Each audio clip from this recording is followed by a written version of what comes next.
Ayan mga kabarangay, magluluto tayo ng malupit na bula-bula. Ayan, syempre with sweet and sour sauce mga idol. Ayan, napakadali, napakasimple at higit sa lahat, napakaganda nito itinda sa ating mga kainan, karinderya at sa ating mga restaurant. Napakasimpleng gawin mga lods ang ating bula-bula. Ayan, syempre meron tayong kalating kilong pork giniling. Ayan, at meron tayong isang pirasong sibuyas na chinap-chop lang natin na medyo pino mga idol. Syempre kung walang ginilang, chop-chop lang. At meron tayong isang pirasong carrots, ganun din, chinap-chop natin. At syempre yung 10 pisong spring onion mga idol. Ayan, at syempre paminta, seasoning, ayan, liquid seasoning, iodized salt, at syempre bitchin pampalasa mga idol, at konting magic sarap. Ayan, optional ang bitchin at magic sarap. Ayan, at mayroon tayong 1/2 cup na cornstarch, 1/2 cup na harina, syempre para hindi magiging buhaghag ang ating bula-bula mga idol, at syempre isang pirasong itlog. So depende po, pwede nyo gawing dalawa para siguradong buong buo ang inyong meatballs. Ayan, siyempre sure ball na natin na huwag maging buhaghag at huwag masayang ang ating pagprito, kasi minsan pag nagprito tayo ng meatballs ay nasasayang lang dahil ito ay nagiging buhaghag, nagiging giniling doon mismo sa mantika. So ay nag-prepare tayo ng mantika. Ayan, so kailangan ilagay natin na medyo mainit na. So ganyan lang mag meatballs mga idol, ganyan lang magbilog, napakadali, napakasimple. Gamit lang ang ating isang kamay at syempre kasama na rin ang isang kamay. Ayan mga idol, ayan, bilog-bilogin lang natin. At sigurado naman pag naluto yan at naprito yan ay bilog na bilog yan. Ayan, ganyan at ganyan lang mga lods. Ayan, sa mga galit sa bitchin, ayan, talagang ginagamit po talaga yan dahil yan po ay malakas magpalasa ng mga niluluto mga idol. Ayan,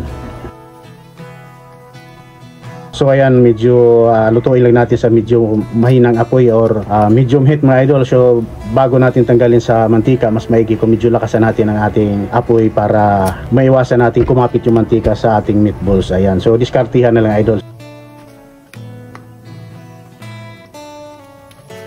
So ayan, meron tayong bell pepper at syempre yung ating white onion. So i-half cook lang natin. Ayan, igisa lang natin mga lods bago natin i-toppings mamaya. Ayan, naglagay tayo ng konting mantika. Ganyan lang para hindi maging malabsa tingnan at hindi mag-overcook. Ayan, i-pre-cook muna natin sa ating frying pan.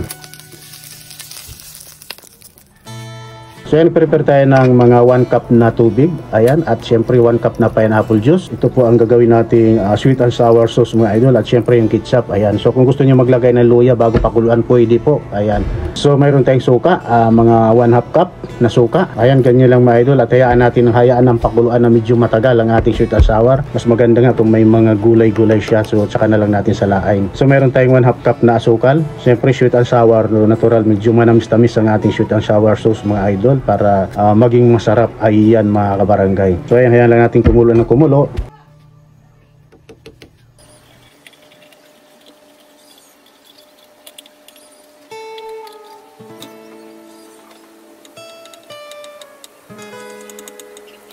So para mas masarap at lalong mabango ang ating sweet and sour, mas maganda kung pigaan natin ng at least mga 5 pirasong malalaking kalamansi mga idol. So huwag natin isama ang kanyang buto. So isama natin sa pagpakulo ang kanyang balat, dahil ang balat ay nagbibigay ng bango at syempre masarap na lasa ng sweet and sour sauce mga lods. Syempre mamaya pag lutong-luto na yung balat na yan at humalo na yung lasa dun sa ating pinaka sauce, ay atin na pong salain para hindi naman kasama sa kakainin yan mga idol, pampalasa lang. Ayan, at meron tayong pineapple chunk. Ayan, hinalo na natin syempre para lalong bumango ang ating sweet and sour. So ang gagawin natin rito ay tsaka natin lagyan siya ng konting cornstarch. So depende po, depende, huwag masyadong malapot, depende sa lapot. So matansya naman natin yan kung gaano kalapot ang gusto natin. Mas masarap kung nasa tamang lapot lang, kasi kung sobrang lapot parang pandikit na rin, at kung malabnaw naman ay hindi kakapit sa ating meatballs mga idol. Ayan, so ayan, dahil luto ng ating sweet and sour sauce, so ilagay na natin ang ating sweet and sour sauce sa ating meatball. So ayan, ganyan lang. At yung ating ginisa kanina na sibuyas at ang ating bell pepper ay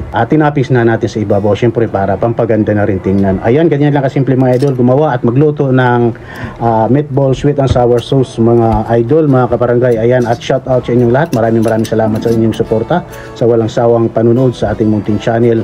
Ayan mga lods, at paki-share naman sa ating video, at syempre paki-like, at higit sa lahat mga idol, paki-subscribe sa ating YouTube channel, at paki-follow na rin sa ating page. Ayan, at mayroon na rin tayong bagnet bagoong sa Shopee at sa Lazada mga idol. At sa mga gustong umorder, ayan, PM lang po, at pwede po tayong umorder sa Lazada at Shopee. Ayan, at maraming salamat muli sa inyong lahat.